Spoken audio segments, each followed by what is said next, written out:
എല്ലാ കൂട്ടുകാർക്കും പുതിയൊരു വീഡിയോയിലേക്ക് സ്വാഗതം.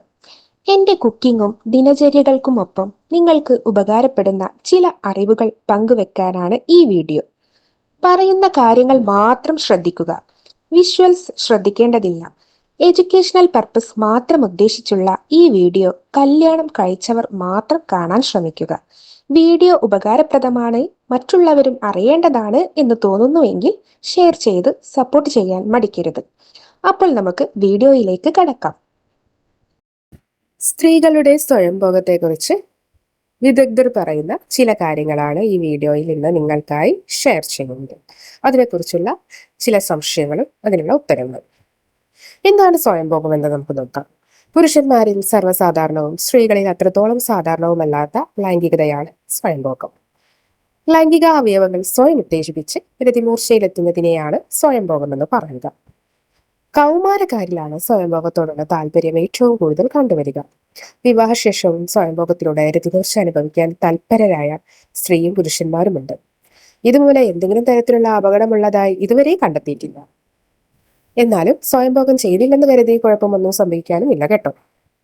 ഇനി സ്വയംഭോഗം ഒരു സാധാരണ സ്വഭാവമാണോ എന്നതുകൂടി നമുക്കൊന്ന് നോക്കാം. മനുഷ്യരിലെ അതിസാധാരണമായ സ്വഭാവവും ആരോഗ്യകരമായ ലൈംഗികതയുമാണ് സ്വയംഭോഗം. പക്ഷേ സ്വകാര്യമായ ലൈംഗിക രീതിയായതിനാൽ ഇതിനൊരു മോശം പ്രതിച്ഛായയാണ് ഉള്ളത്. അതുകൊണ്ട് തന്നെ വളരെ അടുത്ത സുഹൃത്തുക്കളാണെങ്കിൽ പോലും സ്വയംഭോഗത്തെ പറ്റി പരസ്പരം സംസാരിക്കാറില്ല. സ്വയംഭോഗവുമായി ബന്ധപ്പെട്ട പല തെറ്റിദ്ധാരണകളും പ്രചരിക്കുന്നതിന് കാരണവും ഇത്തരം തുറന്നു പറച്ചിലുകൾ ഇല്ലാത്തത് കൊണ്ട് തന്നെയാണ്. അടുത്തതായി സ്ത്രീ സ്വയംഭോഗത്തിന്റെ രീതി എങ്ങനെയാണ് എന്നതാണ്. സ്ത്രീകളുടെ ജനനേന്ദ്രിയത്തോടടുത്ത് സ്ഥിതി ചെയ്യുന്ന ചെറിയൊരു ഭാഗമാണ് ക്രിസരി അഥവാ ക്ലിറ്റോറിസ്.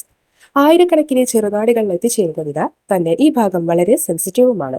ക്രിസരി ഉത്തേജിപ്പിക്കപ്പെടുന്നത് സ്ത്രീകളെ സംബന്ധിച്ചിടത്തോളം ലൈംഗിക സന്തോഷം പകരുന്ന കാര്യമാണ്. സ്ത്രീ സ്വയംഭോഗത്തിന്റെ ഒരു രീതി ക്രിസരിയെ സ്വയം ഉത്തേജിപ്പിക്കലാണ്. സ്ത്രീകൾക്ക് തങ്ങളുടെ ശരീരത്തെ പറ്റി നന്നായി മനസ്സിലാക്കാൻ സ്വയംഭോഗം ഉപകരിക്കും. അതുകൊണ്ട് തന്നെ അതിൽ എന്തെങ്കിലും തരത്തിലുള്ള നാണക്കേടിന്റെ ആവശ്യവുമില്ല. പങ്കാളിയുമായുള്ള ലൈംഗിക ബന്ധത്തെയും പരിപോഷിപ്പിക്കാൻ സ്വയംഭോഗം ഉപകരിക്കാറുണ്ടെന്നാണ് വിദഗ്ധർ അഭിപ്രായപ്പെടുന്നത്. ഇനി സ്ത്രീകൾ ദിവസവും സ്വയംഭോഗം ചെയ്യുന്നത് നല്ലതാണോ എന്നതാണ്.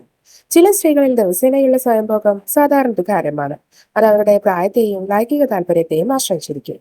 അത് സ്ത്രീകളുടെ ഊർജത്തെ ഒരു തരത്തിലും ചോർത്തി കളയുകയോ ദൈനംദിന പ്രവർത്തനങ്ങളെ ബാധിക്കുകയോ ചെയ്യില്ല.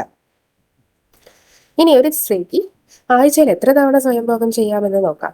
അത് ഓരോരുത്തരുടെയും ആരോഗ്യനില അനുസരിച്ച് വ്യത്യാസപ്പെട്ടിരിക്കും.